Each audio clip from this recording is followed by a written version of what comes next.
Hi, ik ben Tom Lassing, beursbox.nl. Ik ga het hebben over het aandeel Cirrus.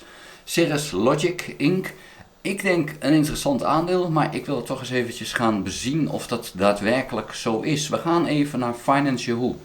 En we zien hier bij Finance Yahoo dat het bedrijf nog geen 7 miljard waard is, dus het is geen enorm bedrijf. Een koers-winstverhouding van 26,32 heeft en de verwachting van analisten voor de komende 12 maanden is dat er een koers van 131 bereikt gaat worden. De koers is nu 129,24, is dus niet zo heel veel ruimte. Dat moet je in ieder geval even weten. Dat is toch belangrijk om dat even in beeld te hebben. Gaan we even naar de statistiek. Dan zien we dat de koers-winstverhouding volgend jaar niet zo heel veel lager is, 23,5. En dan gaan we naar profitability en die is heel netjes. Een profit margin van 15,3% en een operating margin van 14%. Dat vind ik gewoon netjes. Return on assets 10%, oké.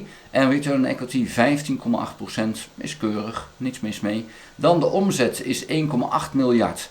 Dat had wel wat meer mogen zijn. En ze hebben geen groei op dit moment. Kijken we dan naar de financiële positie, 155 miljoen aan schuld, 526 miljoen in kas en 240 miljoen zowat aan vrije kasstroom. Dat ziet er wel goed uit. Dan de short positie is 2,72%. Dat is toch wel stevig hoor, dat moet ik wel zeggen. Er wordt geen dividend uitgekeerd. Dus het is niet een schreeuwende koop. Nou, dan is het op zich wel van belang. Van, ja, leuk Cirrus, waar heb je het over? Wat is dat voor bedrijf? Nou, er werken 1609 mensen. Het is semiconductor, maar het is een bedrijf wat ergens voor staat. Namelijk, en dat zeggen ze hier ook, audioconverters, audioproducten. En dan denk je, ja, waarom alleen audio? We zijn heel visueel ingesteld. Iedere smartphone heeft ook audio en dat moet aangestuurd worden. Iedere camera heeft dat ook. Als je video opneemt, waar ik nu... En heel veel bedrijven laten dat dus door Cirrus regelen. Die hebben of een van hun patenten gebruikt, of ze gebruiken zelfs gewoon de producten van Cirrus. Dus het is een toonaangevend bedrijf in audio. En hebben ongelooflijk veel, echt duizenden patenten in die sector. Dus wat dat betreft is het wel een bedrijf met echt een niche, waar ze dan ook wel groot in zijn. Dus dat is dan positief. Op die website van hun, ja, dan zou je eens kunnen kijken wat je daar allemaal ziet aan producten en dergelijke.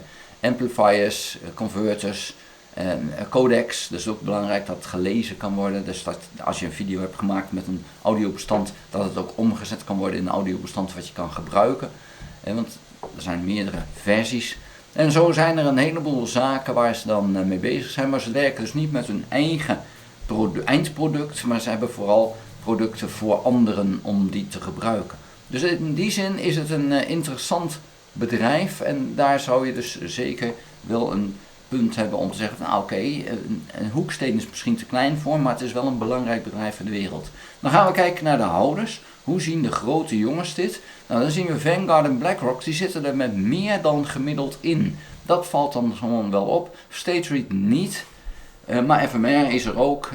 Wat dat betreft, ik denk dat dat positief is. Dus daar zit het goed. Insider transacties. Ja, dan zie je dat er een structurele verkoop is bij de top. En dat vind ik geen goede zaak. De aandelen worden toch gezien in de top van, nou ja, we cashen. En dat is op een niveau onder waar ze nu zitten. Dus ze hebben eigenlijk te vroeg verkocht. Het is eerder dit jaar geweest. En dan zijn ze toch te vroeg geweest met verkopen. Het kan zijn dat ze dan slechte beleggers zijn. Het kan zijn dat ze met een geldtekort zitten. Het kan ook angst zijn voor de hoge koers. Maar hoe dan ook, ze zaten er wel fors mis mee dat ze die verkopen al hebben gedaan. Want de koers is gewoon verder gestegen. Geen goede zaak. Dan de analisten. Er zijn er 8, dat is niet overdreven veel. En die zijn positiever aan het worden. En zeker voor volgend jaar. Als we dan kijken, 90 dagen geleden dachten ze 6,36 en nu al 7,28. Dus dat is wel fors beter. Dus die verwachtingen nemen toe, is een goede zaak. Dus in die zin ook weer een positief puntje. Dan de omzet, die is in 2023 op zijn top geweest en is daarna, want er is nu, TTM is de laatste 12 maanden, dus dan praten we over 2024 in dit geval, want dat is gelijk, is die ietsje omlaag gegaan. Dus dat is wel even, ze zitten wel met een een verzadiging blijkbaar, want ze komen er dan niet doorheen om verder te groeien. En dat zou dan ook de reden kunnen zijn dat de managers aan het verkopen zijn. Dus hou dat wel even in de gaten. Een prachtig bedrijf, maar de managers dat die verkopen, dat vind ik toch wel belangrijk. En ook short positie. We gaan even naar de grafiek van Cirrus. En we zijn hier in mijn Freestocks account en dan gaan we eventjes kijken naar de grafiek. We zien dat we een top hebben gemaakt. Die zat hier. En dat was op 140, 142, 66 is de hoogste koers geweest geloof ik. Toen zijn we gedaald. Hier zat een gap. En daar zijn we onder gekomen. En zolang we onder die gap zitten, moet je niet instappen. Dus hou daar even rekening mee. Dit is niet het moment om instappen, want we hebben nu een weerstand. Die gap, die opening hier, dat is nu de weerstand. En eigenlijk moet die gesloten worden met een slotkoers voordat je weer in kan stappen. Dus bij een slotkoers boven de, en dan moet ik nu even kijken, 135,75. Daar kan je dan boven komen. Even zien, zit ik goed? Ja. Je moet een slotkoers hebben boven de 135,75, vind ik. En dan pas is het een eventueel koopsignaal om te zeggen van hé, nu ga je dan de volgende dag, als hij dan daar nog steeds boven is, dan kan je wat mij betreft op technische gronden besluiten om in te stappen. Dat moet je wel zelf doen, dus geen beleggingsadvies dit, maar dat zou het kunnen. Op dit moment zou ik dat niet doen, want de huidige, de top van afgelopen vrijdag is nu de weerstand en daar moet hij doorheen. En in feite is die 135,75 is dus het doorbreken van de weerstand als dat end of day is en de volgende dag we er boven blijven na het eerste uur. Dan pas zou je in moeten stappen. Dat is mijn methode. Jij kan er een andere methode op loslaten. Dat is allemaal prima. Maar op dit moment is dit dus een keermoment.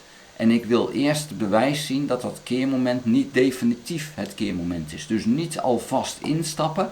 Want ja, dit zou eigenlijk logischerwijs, als die weerstand niet doorbroken wordt, de weg naar beneden zijn. Dus dan moet je daar niet in. Hoe leuk ik het bedrijf ook vind en hoe mooi het ook allemaal gaat.